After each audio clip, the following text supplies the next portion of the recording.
rumah itu dalam keadaan tenang, beres, kan gitu ya Bu ya.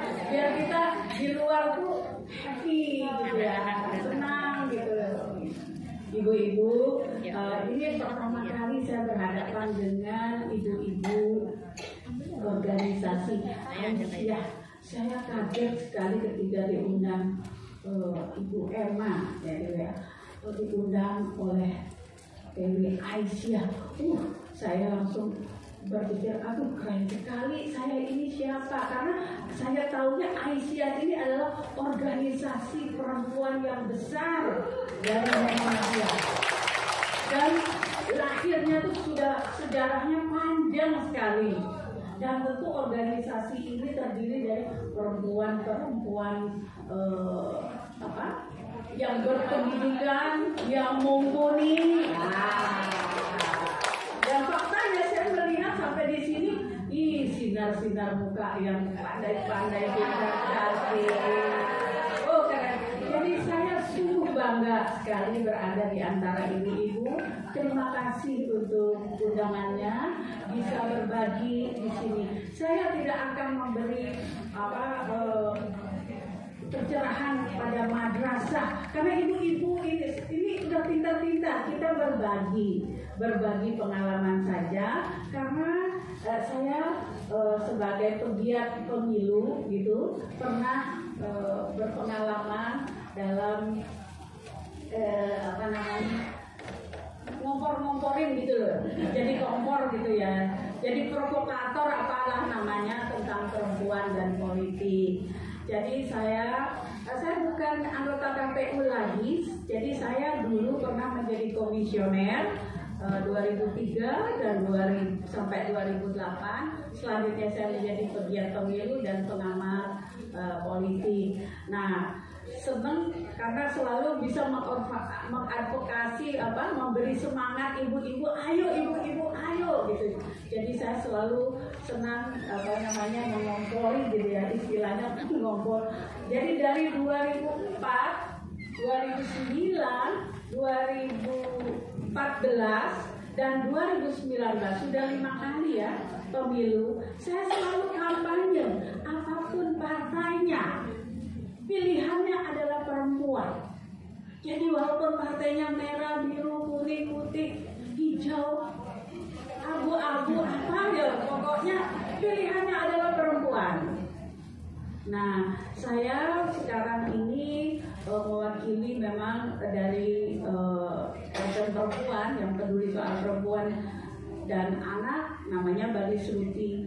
Juga karena ini soal perempuan, tentu dia ringnya luas kemanapun bisa, ke politik, karena pengalaman saya di bidang politik. Nah ibu-ibu, jadi saya juga tapi ibu sudah paham, tapi saya tegaskan aja, kenapa sih kita itu perlu ikut berpolitik? Itu kan laki-laki yang punya wilayah. Politik itu kotor, itu politik banyak duitnya. Aduh, jangan usah deh, itu urusannya bapak-bapak, urusannya laki-laki, dan itu kotor, gak cocok bagi perempuan. Itu stereotip yang ada di masyarakat. Tetapi saya mengajar ilmu politik di kampus, selalu menjelaskan kepada mahasiswa, politik teori memang berbeda dengan politik praktis. Tetapi sesungguhnya kalau kita memahami bahwa politik itu adalah semua kehidupan kita, dari kamar tidur, ruang tengah, dapur, jalan raya, sekolah, sampai balik kembali pulang, semuanya diatur oleh politik. Saya selalu mengatakan bahwa ilmu politik itu adalah ratunya semua ilmu sosial. Dia lahir paling muda, tapi dialah yang ratunya ilmu sosial.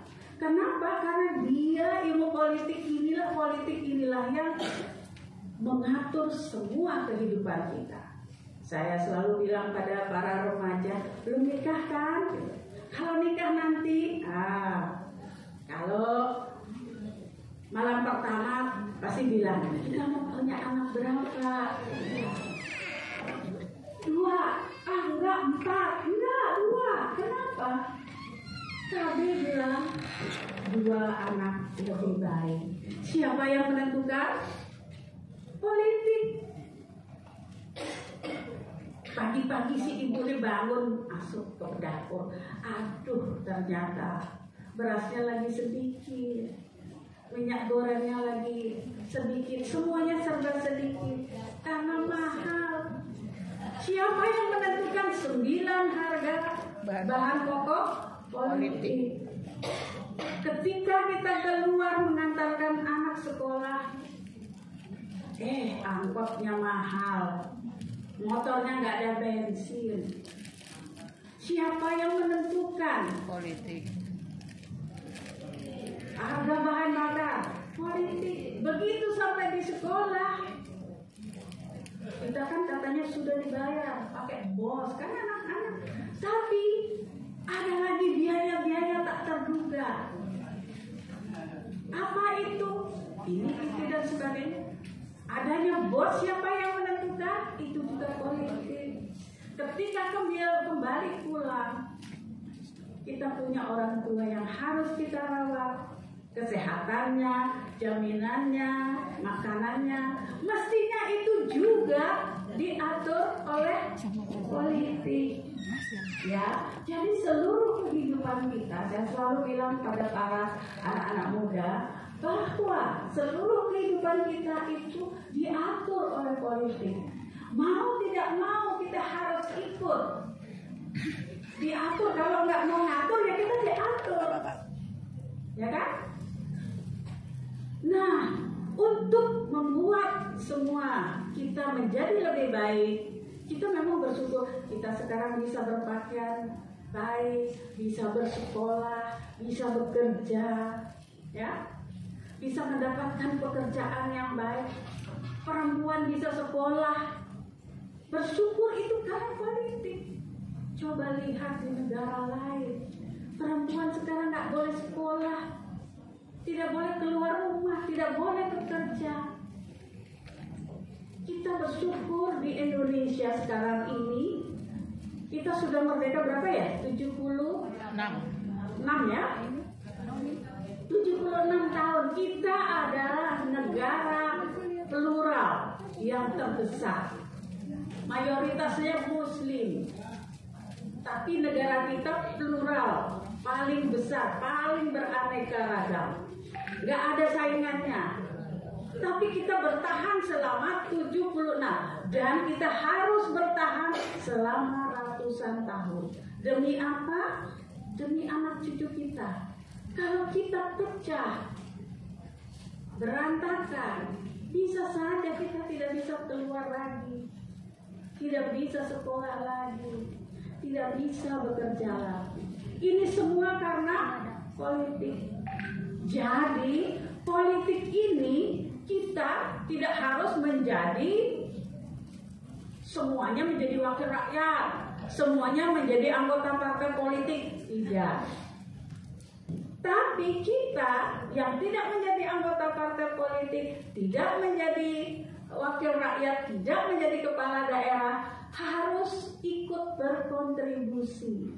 Caranya adalah dengan caranya berpolitik, ikut memilih wakil-wakil kita, ya, wakil kita. Slogannya cerdas berpolitik. Nah, cerdas berpolitik itu seperti apa? Sekarang kita coba ulang dulu.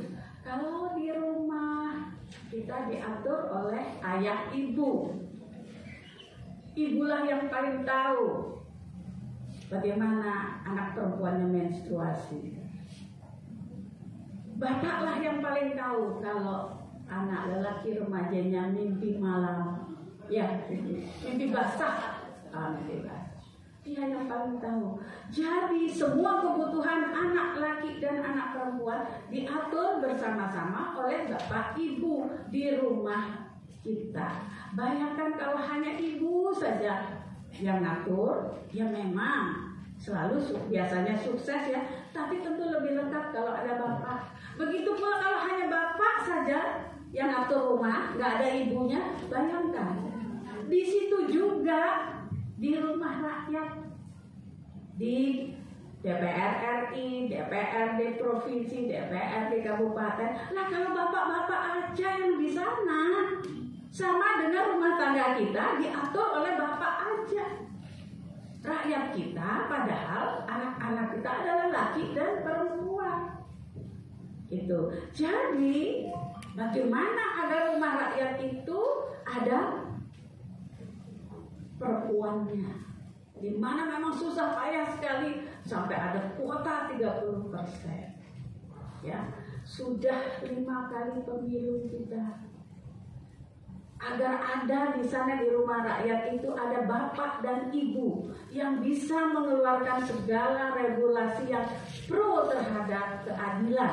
Keadilan bagi siapa? Baik laki-laki, perempuan, lansia maupun. Agar ada di sana di rumah rakyat itu ada bapak dan ibu yang bisa mengeluarkan segala regulasi yang pro terhadap keadilan. Keadilan bagi siapa? Baik laki-laki, perempuan, lansia maupun anak-anak. Itu tujuannya. 5 kali pemilu 30% tak pernah tercapai. Kenapa?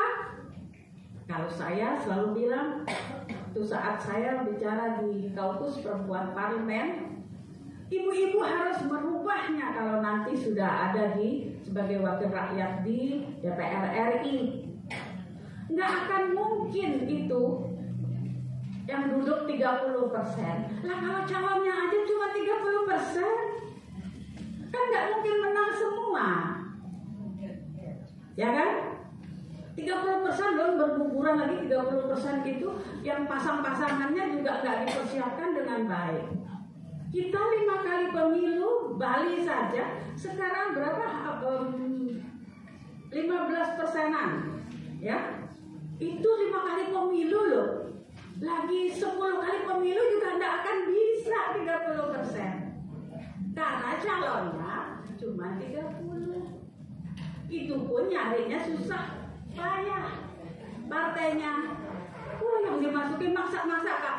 Kalau nggak dihukum oleh KPU, kalau enggak partai politik mencalonkan 30%, maka nggak bisa ikut pemilu di dapil tersebut, kan gitu.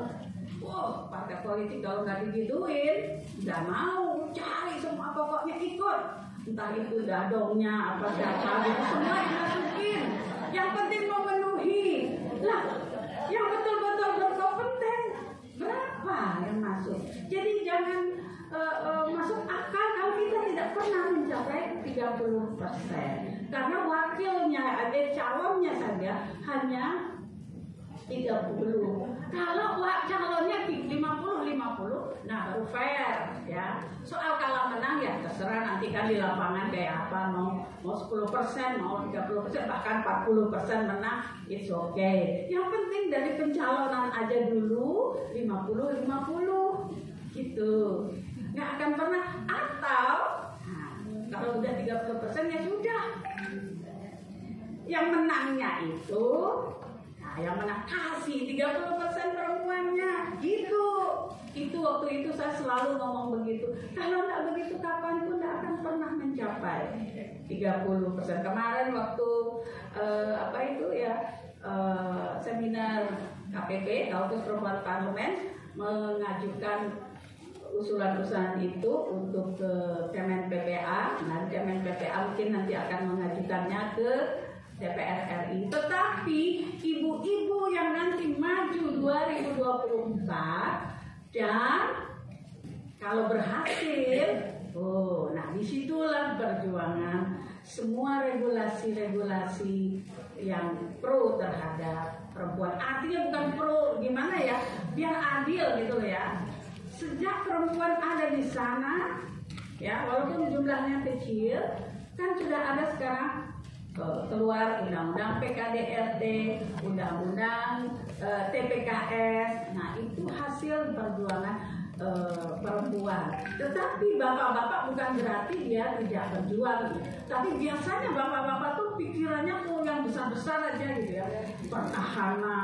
Pertahanan negara ya kayak gitu-gitu. Yang di dalam di bawah di akar rumput kitalah yang paling bisa merasakan, paling tahu ya, paling paham soal dapur ya, soal sekolah anak.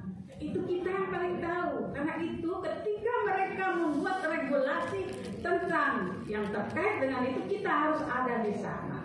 Itu ibu-ibu. Jadi ibu-ibu, pemilu itu adalah alat demokrasi. Demokrasi kita berbeda pendapat, tidak masalah. Kita menghargai. Ingat ibu-ibu, sebentar lagi siapa yang menjadi caleg? Bisa angkat tangan? 1, Mbak Lili. Ibu Aisyah. Mbak Anis. Lagi? Mbak Yuni? 3 ya? 3. Oh, ada yang ke kota, ada yang ke provinsi. Banyak ya? Oh iya. Nah, sekarang ibu, pokoknya kalau ikut partai politik, apalagi nyalek, tentu harus sudah betul-betul persiapan. Yang nggak nyalek, yang nggak jadi anggota partai politik sebagai organisasi besar, ya, perempuan yang besar Aisyah ini harus ikut berkontribusi. Nggak ada yang nggak boleh, sampai ada yang golput loh. Kontribusi yang paling kecil adalah ikut memilih di TPS. Cerdas memilih itu apa artinya? Artinya tadi memilih sesuai hati nurani kita, karena dia adalah wakil rakyat kita. Memilih dengan cara bukan karena kita disogok, bukan karena diiming-imingi. Kita harus melihat siapa pikiran apa yang sesuai dengan hati nurani kita. Nah, kita juga harus memilih mandiri. Mandiri itu apa? Mandiri sendiri. Lagi waktu di dalam bilik suara itu kan sendiri, kan mandiri jadinya. Walaupun sebelumnya mandi sendiri gitu ya. Jadi biasanya perempuan tuh tau nggak, 57% ini data dapat dari KPU, 57% itu pemilih perempuan tuh. 57% loh ya. Sisanya itu pemilih yang dilahirkan oleh perempuan. Jadi kita itu hebat kan? Harus ikut menentukan, jangan ketinggalan. Kita jangan mau disuruh-suruh. Nanti ibu, bapak sudah dikasih ini loh, sumbangan ini itu. Nanti ingat pilih bapak ini ya, nomor sekian ya. Pasti digituin sama bapak-bapaknya. Tapi biar tidak konflik, ya Pak, gituin aja. Oke Pak, siap. Tapi ketika di bilik suara, Bapak nggak lihat kan? Kita coblos aja sesuai dengan hati nurani kita, maunya siapa. Tapi pilih yang perempuan. Ya. Apapun mumpung nggak ada laki-laki di sini. Nanti saya dimarahin Pak Haji Bambang gitu. Maaf saya bilang, saya tuh senang sekali, sebetulnya saya agak sakit ya, nggak bisa datang, bukan karena sakit demam, tapi saya alergi batuk-batuk gitu, yang nggak menular karena alergi salah makan gitu. Tapi karena ini Aisyah loh, saya harus datang. Jadi saya pas lo datangnya jam 8:30, tapi kok saya nggak dapat hadiah itu ya.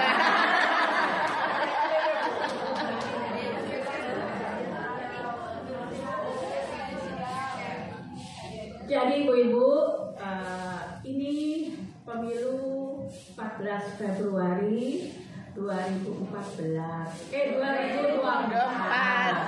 Salah lagi. Mundur lagi. 2024 Februari ini kan sudah Agustus, besok udah Agustus kan? Agustus, September, Oktober, November, Desember, Januari, Februari. Udah 6 bulan 1 semester loh. Tinggal 1 semester lagi. Nggak 2 tahun.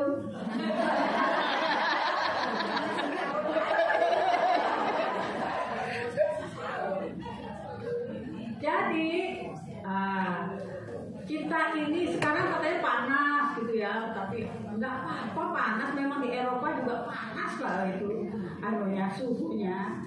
Kita walaupun panas kan perlu kadang anget, adem gitu. Tidak apa-apa ya. Hati-hati ibu-ibu, kita tentu akan diprovokasi. Biasanya itu adalah yang paling gampang dilakukan adalah tentang perbedaan agama. Oh, kami Muslim, kamu Hindu, kamu Kristen. Oke, kalau kita memilih sesuai hati nurani kita, itu di bilik suara. Jangan kita ikut-ikut ya ngompori. Saya yang Muslim yang paling mayoritas pasti menang partai saya. Ya jangan gitu. Kita bisa hidup berdamai sampai segininya 76 tahun itu karena kita saling menghargai. Ya, saling menghormati. Itulah apapun partainya. Saya selalu berkampanye apapun partainya, pilihannya adalah perempuan. Saya Hindu, ya. Saya Hindu. Pas kalau Hindu itu pasti bukan PKS, bukan PKB, bukan P3 kan gitu, ya. Siapa bilang? Siapa yang tahu kalau saya memilih Mbak Anies di bilik suara, ayo. Ya. Boleh asal nggak disebut, asal nggak 1, 2, 3, 4 gitu dia bilang. Oh gitu, nggak bolehnya yang mana ini. Jadi asal tidak dilarang di dalam undang-undang itu boleh. Apa yang dilarang? 1, menampilkan partai, nomor urut kita, pengajakan memilih, itu tidak boleh. Tapi kalau kita datang silaturahmi, memperkenalkan diri, saya Ibu Yuni Rosmawati, Ibu Yuni Rosmawati, gitu ya. Jangan bilang saya nomor urut sekian, nanti pilih saya nggak bisa. Ibu datang ke sana, koko, boleh kasih cindera mata juga boleh dengan nama ibu boleh, asal jangan di cindera mata itu dikasih nomor terus ajakan memilih partainya. Kalau PKS misalnya ibu silaturahmi boleh di situ pasang spanduk putih. Misalkan warnanya putih, nggak apa-apa, jangan pakai PKS lambangnya sama nomornya, putih. Misalnya Yuni Rosmawati, silaturahmi apa gitu, atau pelatihan membuat keripik, pelatihan membuat keripik dari Yuni Rosmawati, latar belakangnya putih, PKS kan. Nggak ada lambang PKS, nggak ada lambang ajakan memilih, nggak ada. Datang door to door bisa. Bikin pelatihan apa gitu, perkumpulan, terus lalu pas pelatihan misalnya membuat kerajinan apalah gitu. Berapa kali pertemuan itu kan modalnya cuma aqua, kue snack, udah tuh 3 kali bikin WA group. WA grup, nanti setelah masa kampanye baru diingetin, ini nomor saya loh, inget ya Bu. Itu. Kalau sekarang yang penting jangan apa yang dilarang undang-undang boleh dilakukan. Di bawah berarti. Jadi apa yang dilarang berarti boleh dilakukan. Gitu Bu. Misalnya jangan ngajak memilih gitu ya. Orang saya nggak ngajak memilih, saya cuma ketemu memperkenalkan nama saya, boleh. Pakailah trik-trik. Terus kemudian sebagai perempuan juga pesaing kita satu. Ibu misalnya dapil mana ya Bu ya? Itu ibu harus mengidentifikasi pemilih kita kira-kira siapa. Diidentifikasi dulu ya. Berapa? Lalu lihat pesaing kita di sana siapa. Pesaing kita antar Pak di dalam partai, pesaing kita di luar antar partai. Lihat. Lalu tuh biasanya bapak-bapak pakai strategi apa? Ini hebat-hebat dia kan ngumpulin banyak orang, duit. Oh, kita pakai hal-hal yang tidak dia apa ya? Strategi kita tuh bisa nyelusup gitu ya. Bisa kita dengan cara halus gitu ya. Nggak perlu sama pakai itu terus kita konfrontatif dengan saingan kita. Jadi memakai trik-trik yang sesuai dengan jiwa dan kemampuan kita. Ingat, jangan pernah ibu memakai kampanye hitam. Itu saingan saya si ini jelek dia, dia punya pernah menikah 2 kali, misalnya itu. Jangan kita perempuan memakai kampanye hitam, ya black campaign. Lalu kalau bisa jangan membagi-bagi uang. Ya, memang berpolitik itu perlu duit. Tapi duitnya buat apa? Ya buat bensin perjalanan, buat aqua kalau pertemuan, buat beli materai kalau mendaftar dan sebagainya. Semuanya itu perlu uang. Tapi bukan uang untuk serangan fajar, serangan malam atau apalah namanya. Ya, ibu-ibu. Jadi kalau yang tadi yang nyalek ibu-ibu, nah tadi yang nyalek, perhitungkan uang yang hemat. Jangan menghamburkan uang, walau ibu punya uang. Karena kalau kalah, itu modal nggak kembali Bu. Kalau kita jualan, nggak laku kan ada barangnya. Kalau ini nggak akan ada Bu. Jadi memang susah sekali perempuan untuk nyalek. Yang sekarang nyalek ini sudah luar biasa mau ya. Sudah sungguh pasti dapat dukungan yang luar biasa dari pasangan. Soalnya kalau laki-laki nyalek, tuh duitnya banyak kan. Bagi-bagi uang misal dapat 5 miliar habis. Terus kalah. Si ibu bilang apa? Kan setelah tuh bapak, ibu bilang apa? Sabar bapak, ya kan? Sabar pak, nanti kita beli lagi. Gak usah kamu pak, gak usah stres. Tapi kalau si ibu nanti ngabisin 5 miliar, apa kata bapak? Sudah ku bilang, cuma ngoyong. Karena itulah ibu-ibu, walau pandai, walau beruang, pikirannya sudah beribu kali berpikir untuk bisa mau membuang uang untuk menjadi caleg. Tetapi ibu-ibu yang berhasil mau nyalek itu sudah luar biasa. Kenapa? Tadi pentingnya perempuan masuk ke rumah rakyat itu untuk kita semua. Maka ibu-ibu, lihat, ibu pilih perempuan yang betul-betul mumpuni dan bisa menyuarakan kita, menyampaikan apa mau kita nanti di DPR. Itu pentingnya. Jadi saya bukan ngomporin berarti oh harus pilih perempuan. Ya memang sih dari dulu sudah saya komporin, apapun partainya pilihlah perempuan. Tetapi ibu-ibu, bukan berarti ibu tidak boleh memilih laki-laki. Pilih laki-laki yang memang pro terhadap perempuan, gitu loh Bu. Ya, kenapa saya selalu mengkampanyekan itu? Karena gimana caranya di rumah rakyat itu agar bisa adil seperti di rumah kita sendiri. Sampai kapanpun kalau perempuan tidak ikut memutuskan dalam apa? Semua kan DPR itu berfungsi satu untuk membuat regulasi, ya, memutuskan apa yang harus dilakukan seluruh warga. Kedua, anggaran.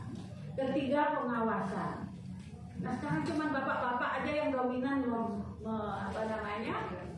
di sana, maka kurang adil gitu ya Bu ya. Jadi kita sekarang strateginya kemarin adalah bahwa memperjuangkan sesuatu tidak harus memang 30%, tetapi kalau memang benar di sana ada perempuan 30% yang bukan hanya abal-abal, tapi benar-benar mau seperti ibu-ibu yang sekarang nyalek, memang dari hati nurani mau nyalek, itu luar biasa, kan perubahan akan terjadi. Jadi ibu-ibu, tadi kenapa kita harus berpolitik? Berpolitik itu satu, menjadi anggota partai politik, ikut nyalek, ikut nyalon kepala daerah, tapi tidak semuanya seperti itu. Kalau tidak masuk partai politik, kita harus juga berkontribusi melalui memilih calon yang kita berkompetensi dan mewakili kita, gitu ya. Kemudian mandiri memilih adalah sesuai hati nurani dan apa mau kita, tidak disetir yang lain.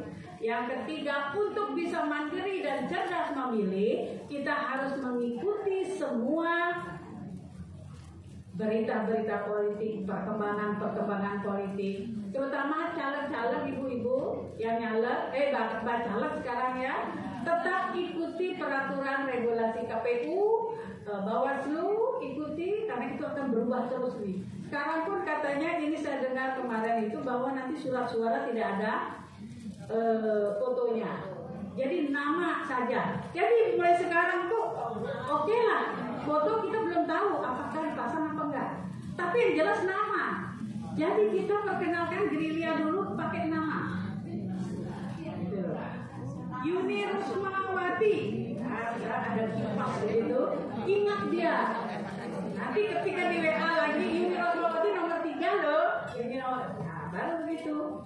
Jadi kita belum ikuti perkembangan terus dan jangan sampai kita melanggar.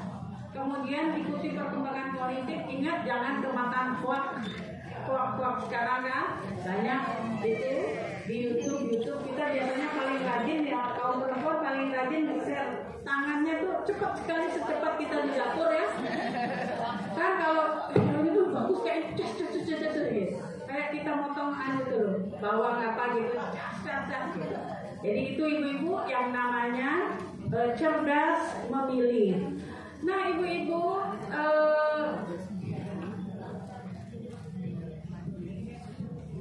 terakhir Bu, ya saya apa ya